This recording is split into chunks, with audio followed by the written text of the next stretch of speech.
वो सिर्फ 18 साल का था, पर उसका नाम ब्रिटिश हुकूमत के लिए खौफ बन गया था। एक मुस्कुराता चेहरा, लेकिन दिल में क्रांति की आग। आज हम याद करते हैं अपने 100 डेज 100 स्टोरी सीरीज के डे 2 के एक फॉरगॉटन फ्रीडम फाइटर को, नाम Khudiram Bose, the youngest flame of independence. 1905 का भारत, एक ऐसा समय जब बंगाल का पार्टीशन हुआ। उसके विरोध में देश के कोने कोने में स्वदेशी की आग धधक रही थी। समाज के छोटे से लेकर बड़े हर तबके ने इसमें अपना योगदान दिया। ब्रिटिश हुकूमत के जुल्म अपनी हद पार कर चुके थे। बंगाल, जो उस वक्त देश की क्रांति का दिल हुआ करता था, वहीं से एक 15 साल का निडर साहसी लड़का निकला। नाम था खुदीराम बोस। जन्म मिदनापुर के एक छोटे से गांव हबीबपुर में तहसीलदार के परिवार में हुआ। उसकी आंखों में एक अलग ही चमक थी। बचपना था, लेकिन उस चमक में गुलामी का दर्द भी था। अपने स्कूल के दिनों में जब सब बच्चे क्रिकेट खेलते थे, तब खुदीराम सोचता था कि कैसे देश को अंग्रेजों से आज़ाद कराया जाए। एक दिन उसने सुना कि एक अंग्रेज अफसर डगलस किंग्सफोर्ड क्रांतिकारियों पर बहुत अत्याचार करता था, जैसे कि किसी मामूली अपराध में सालों के लिए जेल में डाल देना या उससे भी सख्त सजा देना, ताकि क्रांतिकारियों में उसका डर बना रहे। बस उसी दिन खुदीराम ने कसम खाई कि अगर आज़ादी पानी है तो अंग्रेजों के इस खौफ को ख़त्म करना पड़ेगा। खुदीराम बोस ने एक सीक्रेट ऑर्गेनाइजेशन अनुशीलन समिति के साथ जुड़कर अपनी जंग की शुरुआत की। उसने पहले बंदूक नहीं, किताब उठाई और भारत के इतिहास और क्रांति के अध्ययन में डूब गया। फिर जब समय आया तो हाथ में बॉम्ब था और दिल में भारत माता का नाम।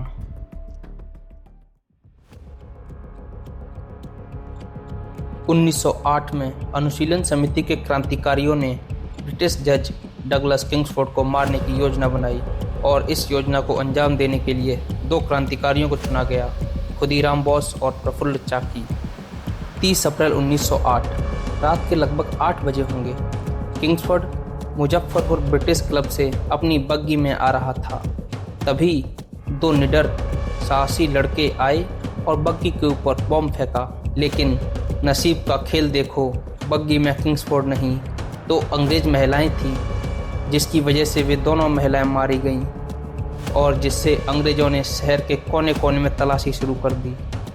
नरूल होदा अपनी book the Alipur bomb case में लिखते हैं कि बॉम्ब इतने सटीक तरीके से मारा गया था कि अंदर बैठा इंसान तुरंत मर जाए। खुदीराम बोस बिना खाना पीना खाए 25 मील तक पैदल चला और जब उसे स्टेशन से पकड़ा गया तब उसके पैर घायल थे, कपड़े फट चुके थे, लेकिन उसके चेहरे पर एक अलग ही मुस्कान थी। जेल में लोग सोच रहे थे कि एक 18 साल का लड़का इतना शांत कैसे हो सकता है। उसके चेहरे पर डर की एक सेकंड तक नहीं थी। जब कोर्ट ने अपना फैसला सुनाया, हैंग टिल डेथ, तब उसके चेहरे पर बिल्कुल डर नहीं था और उसने हंसकर कहा, वंदे मातरम।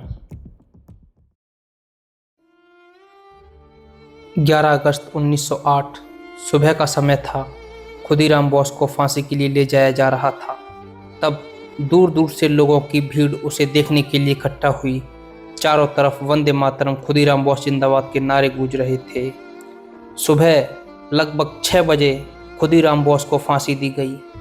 लोगों की आंखों में आंसू थे, लेकिन दिल में गर्व था। लोग कहते रहे कि ये लड़का मरा नहीं, अमर हो गया। अंग्रेज सोच रहे थे कि उन्होंने एक बागी को ख़त्म कर दिया, लेकिन असल में इस घटना ने एक ऐसी चिंगारी को जन्म दिया जिसे देश आज भी महसूस करता है।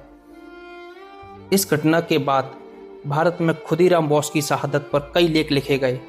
बाल गंगाधर तिलक ने अपनी पत्रिका केसरी में इन 2 क्रांतिकारियों को समर्थन किया, जिसके लिए उनके ऊपर राजद्रोह का चार्ज लगाकर उन्हें जेल भेज दिया गया। भारत के इतिहास में पहली बार एक किशोर को फांसी दी गई।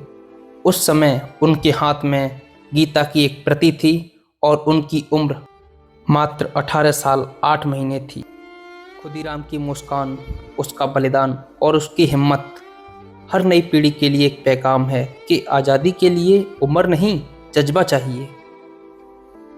ये थी कहानी खुदीराम बोस की, एक जवान जिसका दिल देश के लिए धड़कता था और जिसका नाम भारत के किसी भी नागरिक को भूलना नहीं चाहिए।